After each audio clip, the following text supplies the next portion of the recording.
ভারত সরকারের কৃষি মন্ত্রক এবং দূরদর্শন শান্তিনিকেতন নিবেদিত কৃষি দর্শন অনুষ্ঠানে আপনাদের সকলকে স্বাগত। জৈব সার, আমরা জানি কৃষিক্ষেত্রে জৈব সার একটা অত্যন্ত গুরুত্বপূর্ণ উপাদান এবং বর্তমানে কিন্তু রাসায়নিক সারের পাশাপাশি জৈব সার ব্যবহারের উপর বিশেষভাবে গুরুত্ব দেওয়া হচ্ছে। আজকে আমরা আলোচনা করব জৈব সার নিয়ে। আমাদের সঙ্গে রয়েছেন বিশ্বভারতী পল্লী শিক্ষা ভবনের প্রাক্তন মৃত্তিকা বিজ্ঞানী অধ্যাপক গুণীন্দ্রনাথ চট্টোপাধ্যায়। গুণীন্দ্র, আপনাকে আমাদের অনুষ্ঠানে স্বাগত। নমস্কার। নমস্কার। আমি প্রথমে যেটা জানতে চাইবো যে জৈব সারের উপর বর্তমানে খুব গুরুত্ব দেওয়া হচ্ছে। আগেও গুরুত্বটা ছিল সবসময়তেই, কারণ জৈব সার সব দিক থেকেই একটা উপকারী জিনিস কৃষিক্ষেত্রে, কিন্তু বর্তমানে খুবই গুরুত্ব দেওয়া হচ্ছে রাসায়নিক সারের পাশাপাশি। এটা কেন? হ্যাঁ, অ্যাকচুয়ালি যেটা ঘটনাটা হয়েছে যে আমরা আমাদের দেশ খাদ্যশস্যের উৎপাদনে যে একটা বিশাল একটা সাফল্য অর্জন করেছে, তার পেছনে কিন্তু কেমিক্যাল ফার্টিলাইজার অথবা রাসায়নিক সারের একটা অত্যন্ত গুরুত্বপূর্ণ ভূমিকা রয়েছে। আমাদের এই দেশের বিজ্ঞানীরা হিসেব করে দেখেছেন যে আমাদের এই দেশে খাদ্যশস্যের উৎপাদন যেটা বৃদ্ধি পেয়েছে, তার শতকরা 50 থেকে 60% বৃদ্ধি সম্ভব হয়েছে শুধুমাত্র এই কেমিক্যাল ফার্টিলাইজার ব্যবহার করে। কিন্তু আজকাল যেটা আমরা দেখতে পাচ্ছি যে শুধুমাত্র রাসায়নিক সার ব্যবহার করে কিছুতেই আমাদের এই দেশে খাদ্যশস্যের উৎপাদন আমরা যেভাবে এখন বৃদ্ধি করতে চাইছি, সেইভাবে বৃদ্ধির হারটাকে টিকিয়ে রাখা কিছুতেই সম্ভব হচ্ছে না যদি না আমরা মাটিতে যথেষ্ট পরিমাণে জৈব সার ব্যবহার করি। এই জন্য যেটা হচ্ছে যে যত দিন যাচ্ছে আস্তে আস্তে আমরা এটা খুব ভালো করে বুঝতে পারছি যে আমাদের দেশের যদি এগ্রিকালচারাল সিস্টেমটাকে টিকিয়ে রাখতে হয়, তাহলে সেখানে যথেষ্ট পরিমাণে জৈব সারের ব্যবহার করতে হবে। হ্যাঁ, তো এই জৈব সারের ব্যবহার আমরা কিভাবে করব, এটা প্রথম জানতে চাইব। হ্যাঁ, আমি একটা জিনিস যেটা একটু আগে বোধহয় বলে নেওয়া যেটা খুব দরকার, সেটা হচ্ছে যে আমরা রাসায়নিক সার কেন ব্যবহার করি। আপনারা জানেন যে যে কোনো গাছ যখন তার ফলন দেয়, সেই গাছ মাটি থেকে বিভিন্ন ধরনের খাবার নেয়, যেমন ধরুন ফসফরাস, নাইট্রোজেন, পটাশিয়াম, এইগুলো নেয়।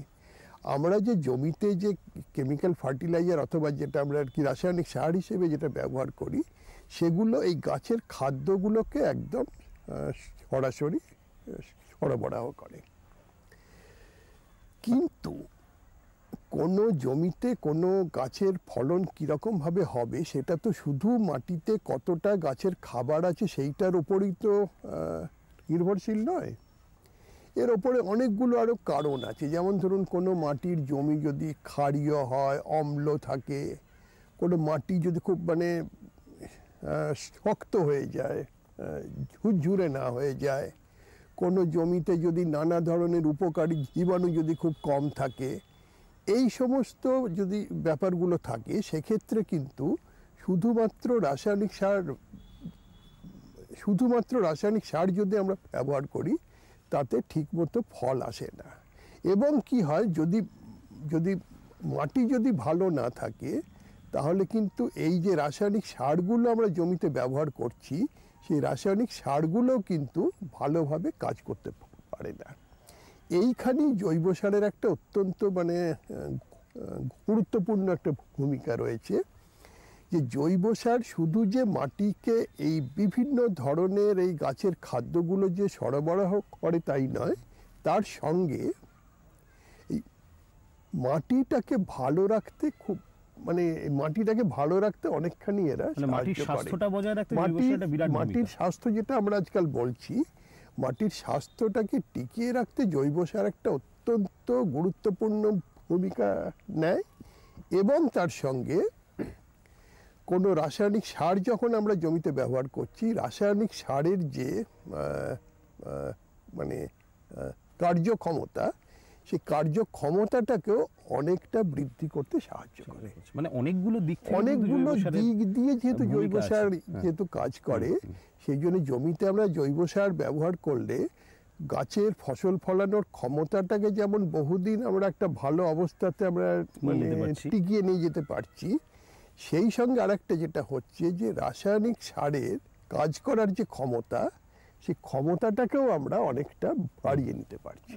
এর ফলে যেটা হচ্ছে যে আজকে দিনের পর দিন আমাদের এই রাসায়নিক সারের ওপর যে একটা নির্যাতন বলা যায়, নির্ভরতা যেটা হচ্ছে সেইটাকেও আমরা খানিকটা কমিয়ে আনতে পারবো। আচ্ছা, এবার যেটা জানতে চাইবো যে আমরা ব্যবহারটা কিভাবে করব? হ্যাঁ, এটা একটা ভালো প্রশ্ন। আমরা যখনই চাষের জন্য জমিটাকে আমরা যখনই আর কি তৈরি করি, সেই সময়টাতেই যদি আমরা জৈব সারটাকে মাটির সঙ্গে মিশিয়ে দিই তাহলে সবচেয়ে ভালো কাজ হয়। একটা জিনিস খেয়াল রাখতে হবে যে কোনো কেমিক্যাল ফার্টিলাইজার বা কোনো রাসায়নিক সারে যে পরিমাণে নাইট্রোজেন, ফসফরাস, পটাশ থাকে সেটা কিন্তু সবটাই কোনো গাছ যেভাবে নিতে সক্ষম সেই অবস্থায় থাকে। কিন্তু জৈব সারে এই ধরনের গাছের খাবার যেগুলো থাকে সেগুলো ধীরে ধীরে গাছ যেভাবে নেয় সেইভাবে আসে।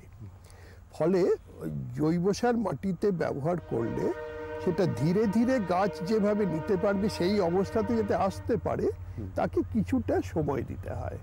সেই জন্যে একদম গাছ যে সময় আমি গাছটাকে পুঁতবো ঠিক সেই সময় যদি জৈব সার আমি জমিতে দিই তাতে কিন্তু অতটা ভালো ফল আসবে না। মাটিটা যখন আমি চাষের জন্য তৈরি করছি সেই সময় এই জৈব সার মাটির সঙ্গে ভালোভাবে মিশিয়ে দিতে হবে। মানে এটাই বেস্ট টাইম, সবচেয়ে ভালো সময়। আচ্ছা, মানে কি কি ধরনের জৈব সার হয় গুনিন্দা, এবং আমরা এটা তৈরি করবো কিভাবে? জৈব সার দেখুন, আমাদের দেশে তো জৈব সার তো অনেক দিন থেকেই তো চালু আছে। বিভিন্ন ধরনের জৈব সার, এই গোবর সার বা ওই খামার বাড়ির সার এগুলো আছে। আবার কিছু জৈব সার যেগুলোকে আমরা বলি কনসেন্ট্রেটেড সার, মানে ধরুন এই সর্ষের খোল, করঞ্জের খোল, নিমের খোল, এইগুলোও আমরা ব্যবহার করে থাকি। কিন্তু কি হয়, এই নিমের খোল, করঞ্জের খোল এগুলো খরচা অনেক বেড়ে যায় এবং জমিতে যদি বেশি পরিমাণে ব্যবহার করা হয় সেক্ষেত্রে আবার কিছু অবাঞ্ছিত কিছু মানে ফলও হতে পারে। সেই জন্য আমরা সবসময় যেটা বলছি যে কোনো ধরনের পচনশীল জৈব আবর্জনা তাকে ভালো করে পচিয়ে নিয়ে, মানে আমরা আজকাল যেটাকে বলছি কম্পোস্টিং করা, কম্পোস্ট করে জমিতে ব্যবহার করতে। আচ্ছা, মানে এই কম্পোস্টিং এর ক্ষেত্রে কি খুব একেবারে একটা জায়গায় ফেলে রাখলাম তাহলেই কি জমা রইল সেভাবে কি হয়ে যাচ্ছে, নাকি কোনো বিশেষ? না, কম্পোস্টিং করার কিছু পদ্ধতি আছে। আপনারা জানেন যে কম্পোস্টিং ব্যাপারটা আমাদের দেশে অনেক দিন ধরেই চলছে।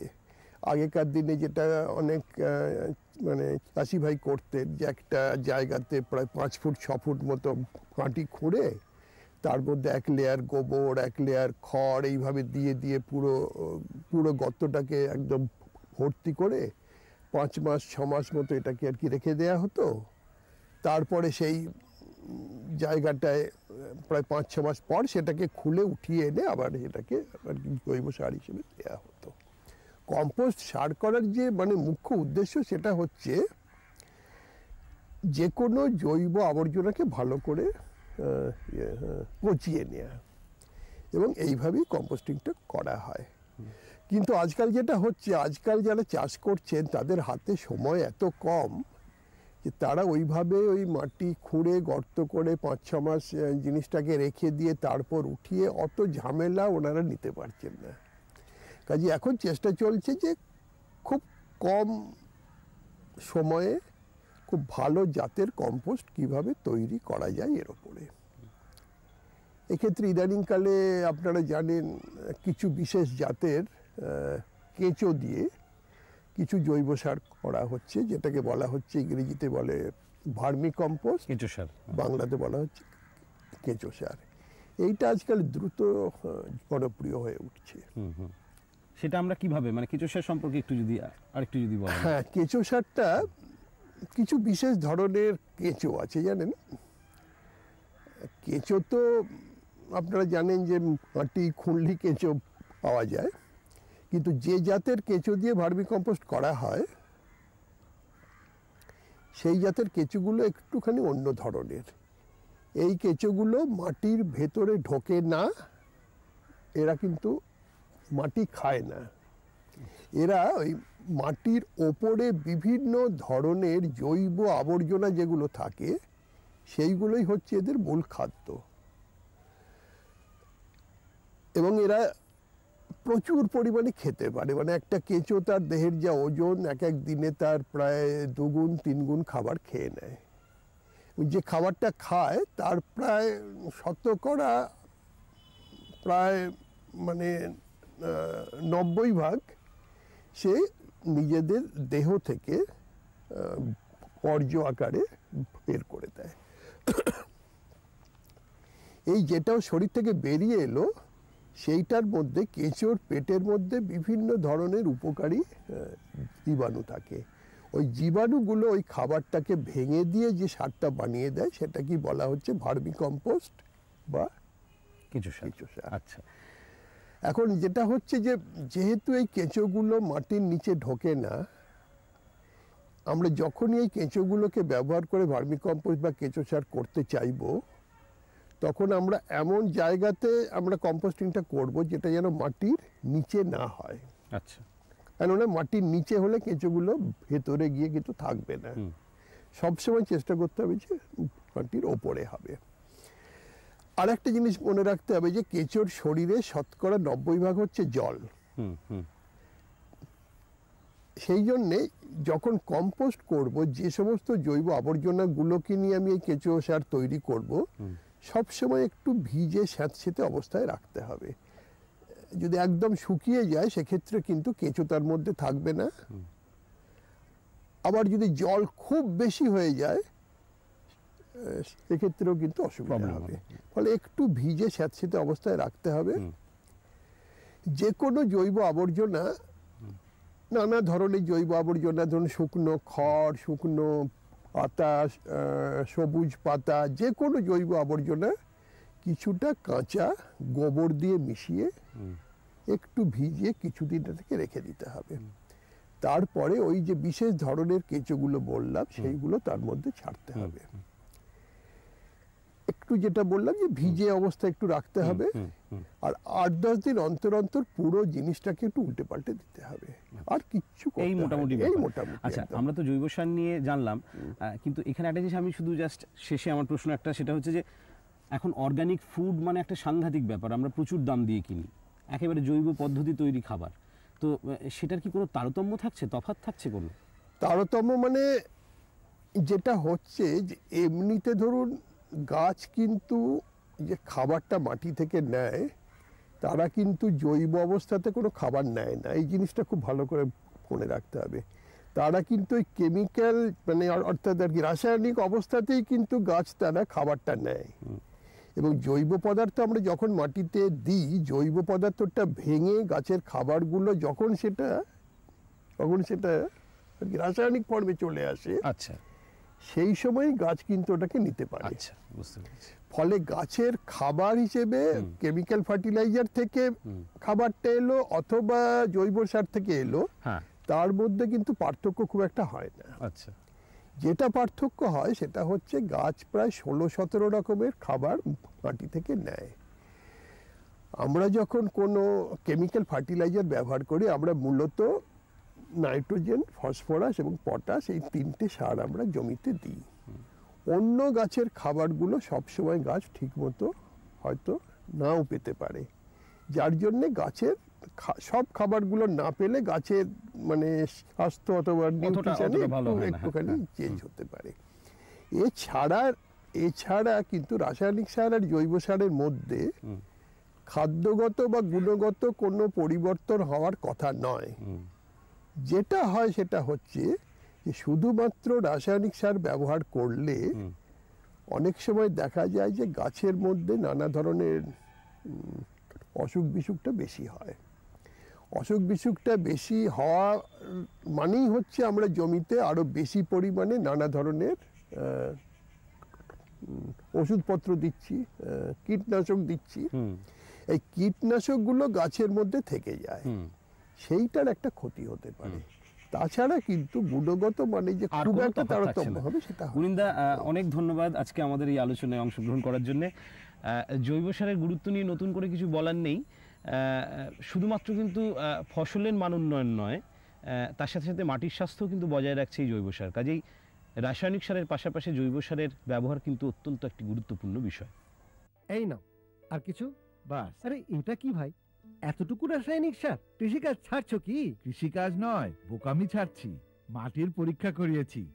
এখন তো দাদা যতটা প্রয়োজন ততটাই সার জমিতে দেব। হ্যাঁ, কৃষক ভাই আজই নিজের জেলার কাছের জমি পরীক্ষার গবেষণাগারে মাটির পরীক্ষা অবশ্যই করান। আর মাটিতে পুষ্টিকর পদার্থ, আর্দ্রতা এবং গাছপালার বিকাশ অনুযায়ী প্রয়োজন মতো পুষ্টিকর পদার্থ দিন। আর হ্যাঁ, মাটিতে গন্ধক, দস্তা, বোরনের মতো সূক্ষ্ম পুষ্টিকর পদার্থ সম্পর্কে জানতে ভুলবেন না। সার আর জৈবিক সারের সঠিক ব্যবহারে জমির উর্বরতা বজায় থাকে, উৎপাদনশীলতা বাড়ায়, খরচ কমায় আর মূল্যবান বিদেশি মুদ্রা বাঁচাতে সাহায্য করে।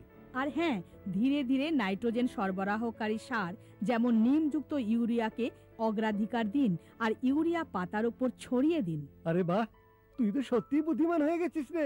বিশদে জানতে যোগাযোগ করুন জেলা কৃষি আধিকারিক বা কিষাণ কল সেন্টার। আলুর চাষ সাধারণত রবি মরশুমে হয়ে থাকে, অর্থাৎ শীতকালে এই চাষ হয়। কিন্তু বর্তমানে উষ্ণতার অনেক তারতম্য ঘটছে।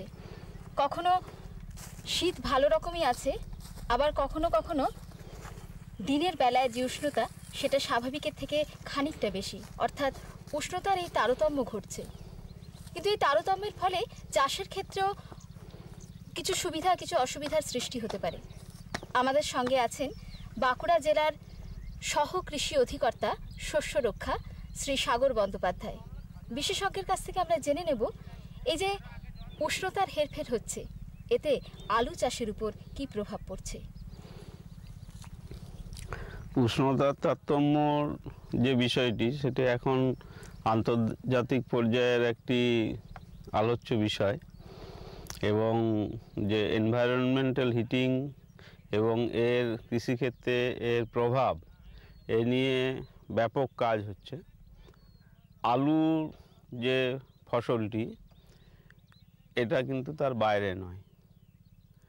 আমরা যে বিষয়গুলোর উপরে জোর দিই সেটা হচ্ছে যে আমাদের এই অঞ্চলে একজন কৃষক বন্ধু আলু চাষ করে কিভাবে তার ফসলটাকে একটা ইকোনমিক থ্রেশহোল্ড লেভেলে নিয়ে যাবেন এবং লাভবান হবেন।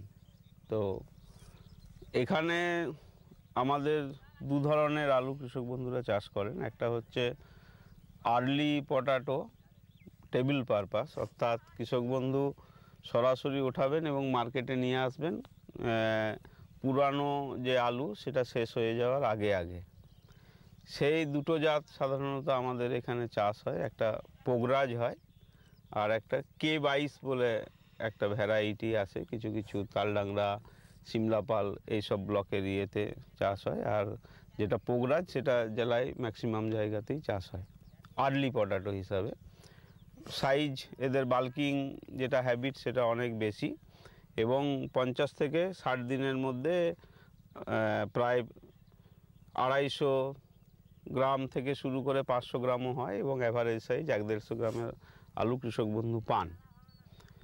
এটার উপরে যদি টেম্পারেচারের যে এফেক্ট সেটা আমরা পর্যালোচনা করি, কৃষক বন্ধু করেন কি খুব আর্লি ধান চাষ করে নিয়ে 90 থেকে 100 দিনের ধান তুলে নিয়ে এই ফসল চাষে চলে যান, এবং কিছু কিছু ক্ষেত্রে সেপ্টেম্বরের শেষ দিক থেকে অক্টোবরের প্রথমেই আলু বপন করে ফেলেন, এবং পুরো অক্টোবর মাস নভেম্বর মাসের শেষ দিক থেকে আলুটা মার্কেটে আসতে শুরু করে।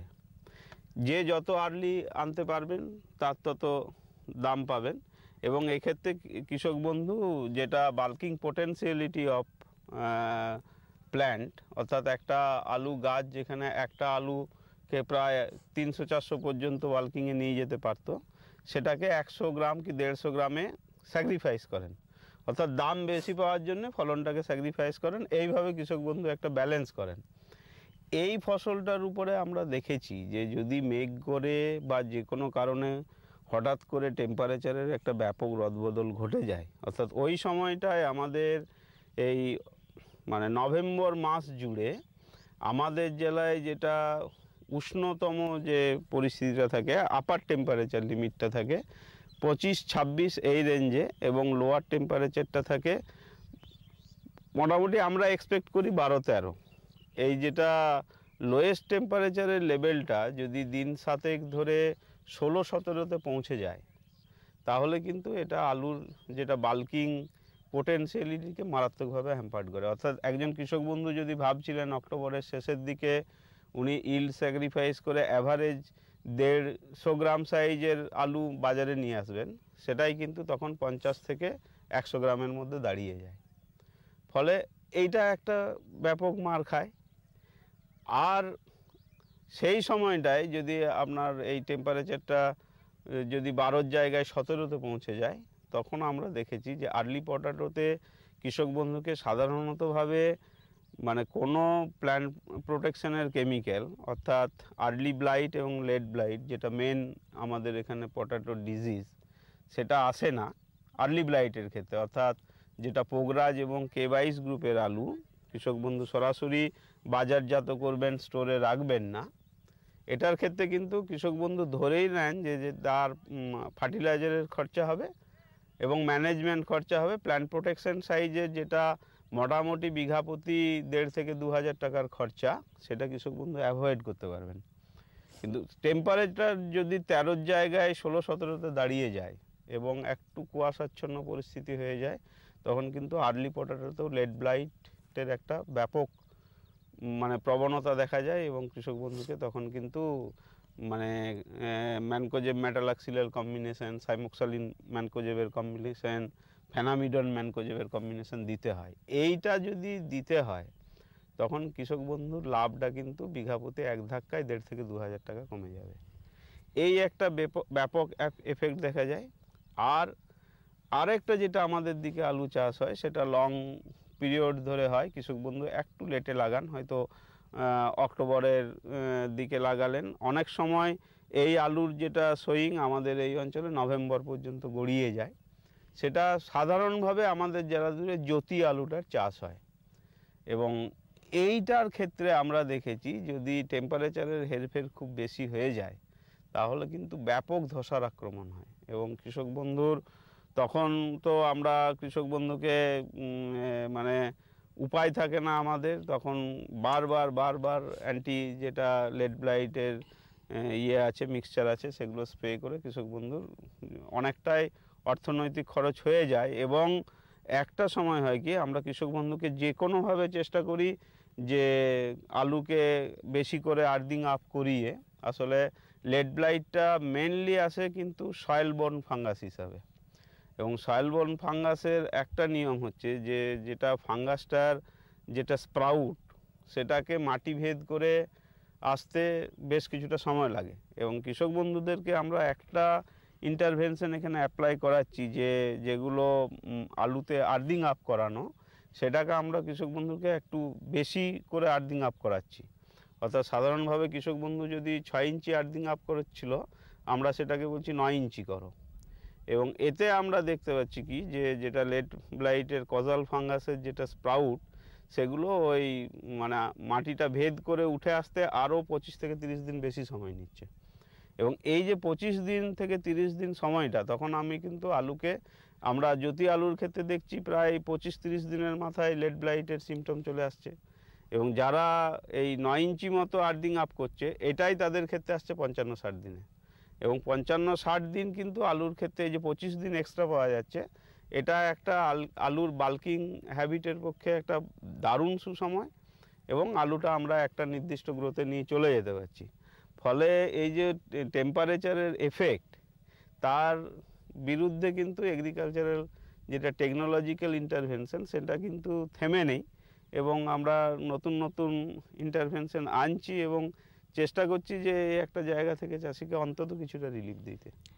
মাঠে যে গাছগুলি ছোট আছে কিন্তু এখনো উৎপাদন হয়নি, তাদের ক্ষেত্রে আপনি এই যে উষ্ণতার যে তারতম্য ঘটছে, কি ব্যবস্থা নিতে বলছেন? হ্যাঁ, আলু যাদের কাছে আমাদের এখানে কৃষক বন্ধুদের একটা প্রবণতা দেখেছি যে তারা ডিসেম্বরের 5-6 তারিখ পর্যন্ত আলু লাগান। অর্থাৎ আজকের দিনে যদি হিসাব করা যায় যে আলুর গাছ মোটামুটি 30 দিনের বয়স হয়েছে। এই অবস্থাটাও কিন্তু এখনকার পরিস্থিতিতে ম্যানেজেবল, কারণ ওই যে আমি বললাম যে এখন কৃষক বন্ধু যেটা আলুতে মাটি দেওয়া, দ্বিতীয় মাটি দেবেন এই পরিস্থিতিতে, সেচ দেবেন, তারপরে জো এলে দ্বিতীয় মাটি দেবেন। আমরা অ্যাডভোকেট করব যে কৃষক বন্ধু যে আর্দিং আপটা করতেন তার থেকে 2-3 ইঞ্চি বেশি আর্দিং আপ করবেন। এতে হবে কি যে যেটা লেড ব্লাইটের কজাল ফাঙ্গাস, তার যেটা ইনফেস্টেশন, যেটা আক্রমণ, সেটা প্রায় 25 দিন থামিয়ে দেওয়া যাবে। এবং এই 25 দিনে যে আলুটার বাল্কিং হয়ে যাবে, আলু যেটা টিউবারাইজেশন স্টার্ট হয় 25 দিনের মাথা থেকে, এবং 25 থেকে 55 দিন তার এফেক্টিভ বাল্কিং পিরিয়ড। এবং 55 দিনের পরে বাল্কিং হয়, কিন্তু সেটা রেটটা একটু স্লো। এবং এই জ্যোতি আলুর ক্ষেত্রে বাল্কিং প্রায় 75 দিন পর্যন্ত হবে, এবং তারপরে হার্ডেনিং হয়। হার্ডেনিং মানে আর বাল্কিং হবে না, তখন আপনার ছালটা পুরু হতে শুরু করে।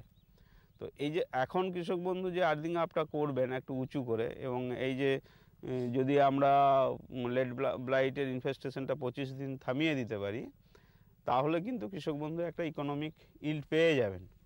আর তা সত্ত্বেও তাকে তো মাঝে মাঝে লেড ব্লাইট এই যে টেম্পারেচার হঠাৎ করে বেড়ে যাচ্ছে, যে আজ গতকাল যদি 12 থাকছে, তো আজকে লোয়েস্ট টেম্পারেচার হয়ে যাচ্ছে 16-17।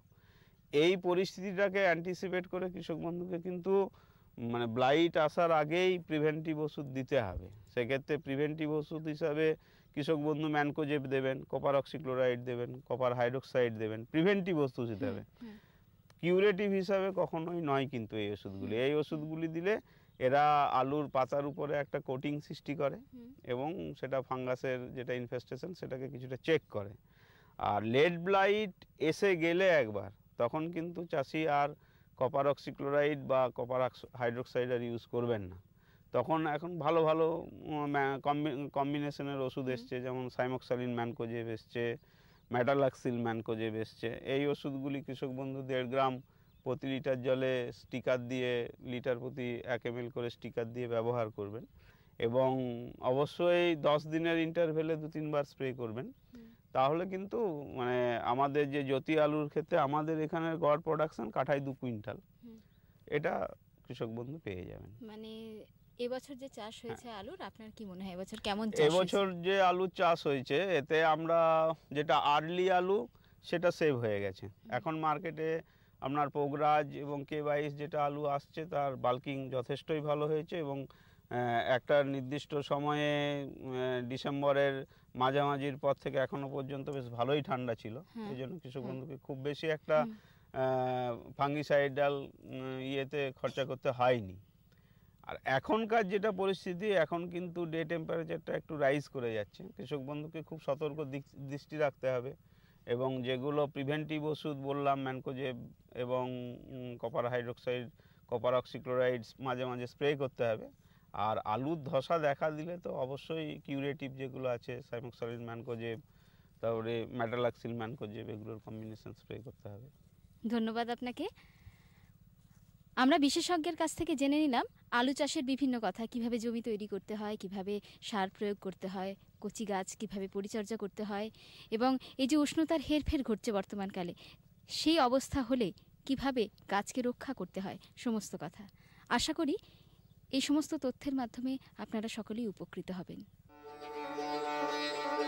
কেমন লাগছে আমাদের অনুষ্ঠান আমাদের চিঠি লিখে জানান। চিঠি লেখার ঠিকানা কৃষি দর্শন, অধিকর্তা দূরদর্শন কেন্দ্র, শান্তিনিকেতন, শান্তিনিকেতন, সূচক 731235।